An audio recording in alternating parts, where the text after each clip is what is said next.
Bonjour. Dans le cadre de l'association BokuZenet, je me propose aujourd'hui de faire un rapide survol sur les fonctions que propose le site de vidéos YouTube.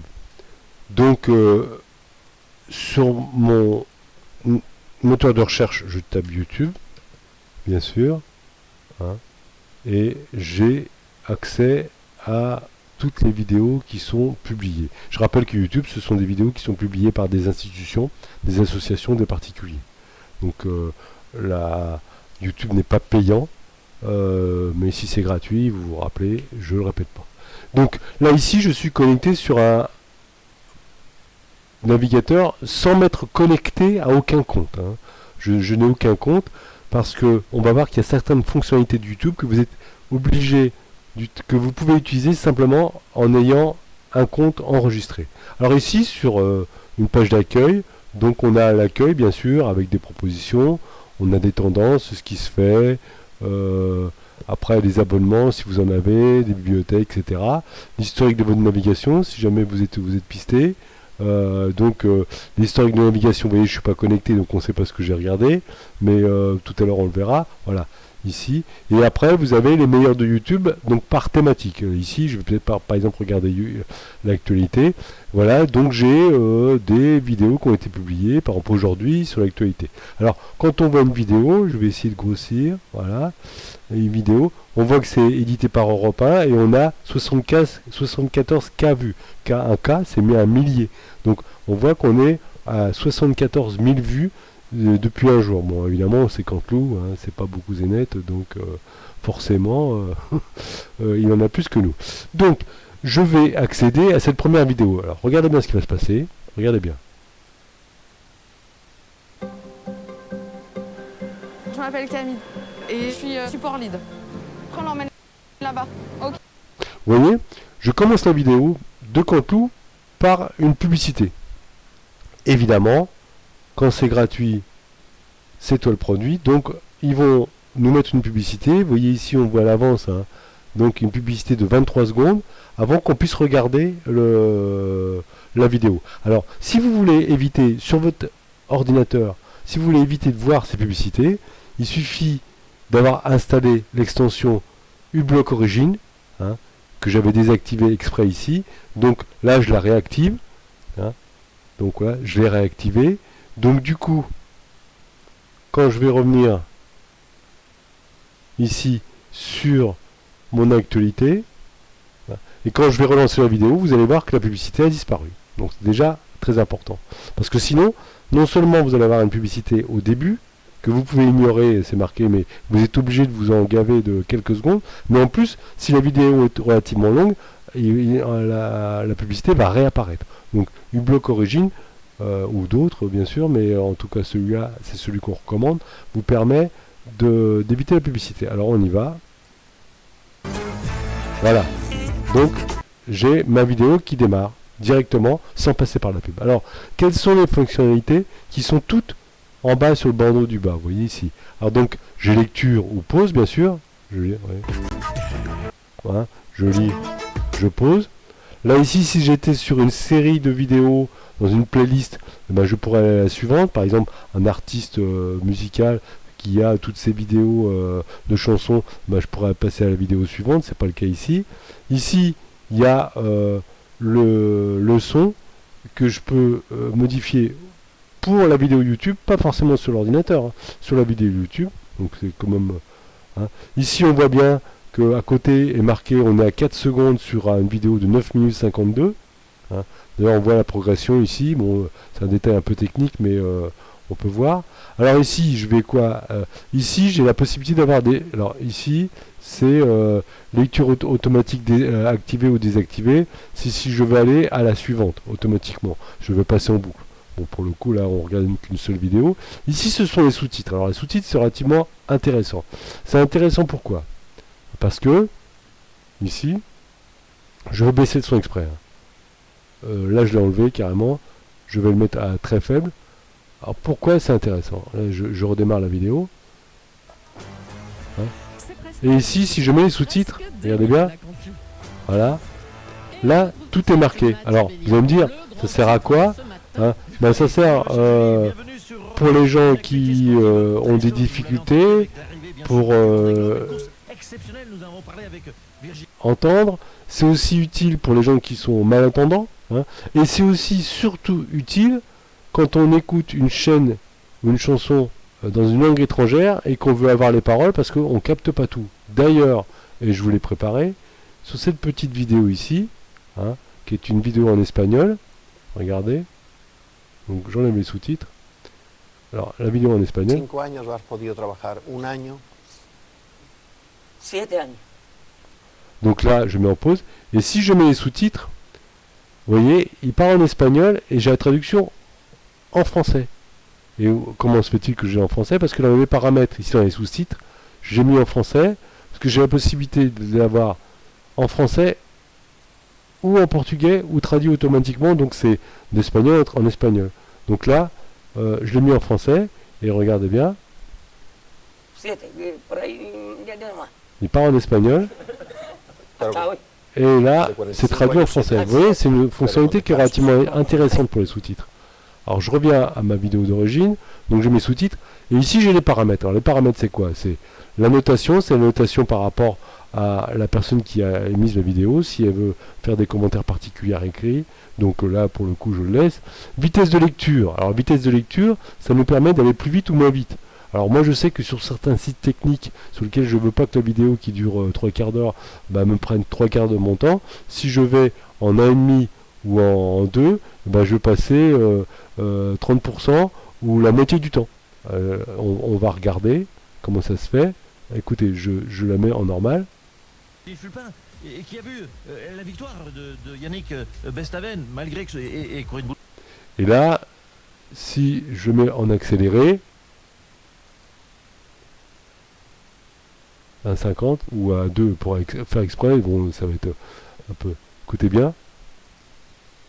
Et malgré que ce soit Charlie Dalin qui soit arrivé premier, c'est Yannick Bestaven qui est victorieux. Voilà. Donc même si on n'est pas premier, on peut quand même gagner. C'est un vrai beau message d'espoir pour le laboratoire français Sanofi. Ça y est. Alors, bon là j'ai exagéré bien sûr, mais à l'inverse, on peut mettre en vitesse de lecture moindre. C'est-à-dire que sur une vidéo étrangère, ça va nous permettre d'écouter et plus lentement le texte, sachant que le timbre de la voix est toujours conservé. C'est-à-dire qu'on a toujours le même timbre de la voix, même si on va plus doucement. Là, je vais en 0,5, non, je vais en 0,75, donc je vais écouter bien.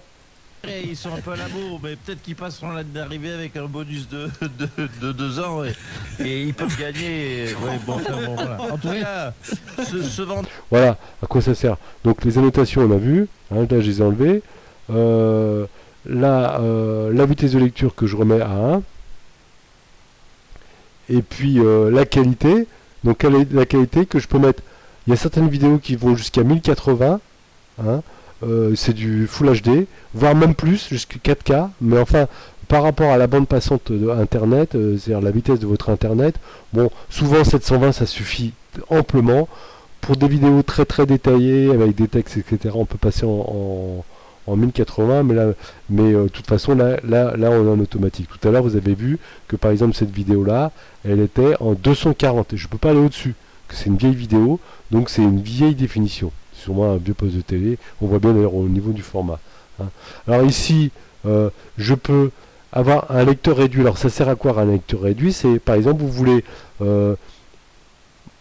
pas forcément regarder tout le temps, c'est-à-dire avoir une incrustation dans votre page et faire autre chose en même temps.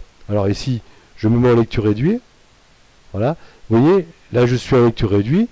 Et puis je peux faire autre chose, je peux aller sur je peux faire autre chose, aller naviguer, et j'ai toujours mon lecteur réduit, et donc je continue, écoutez bien. Des globes, il faut le dire, c'est... Bon, Non mais comme c'est une radio ou quelqu'un où il n'y a pas vraiment de spectacle visuel, ça peut être intéressant.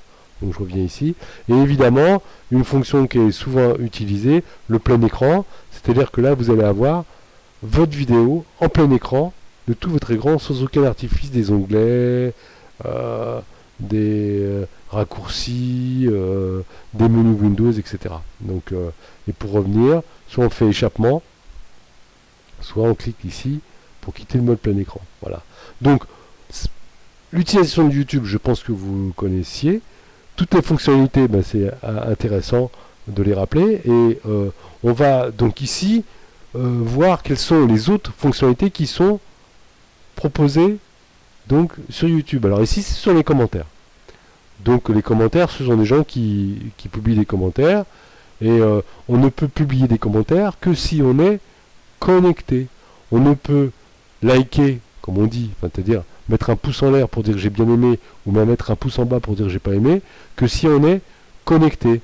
On ne peut s'abonner que si on est connecté. Alors là, pour le coup, hein, je vais me connecter, donc avec un compte Gmail. Donc j'ai préparé mon fameux compte ici.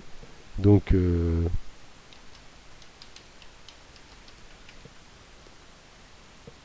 voilà.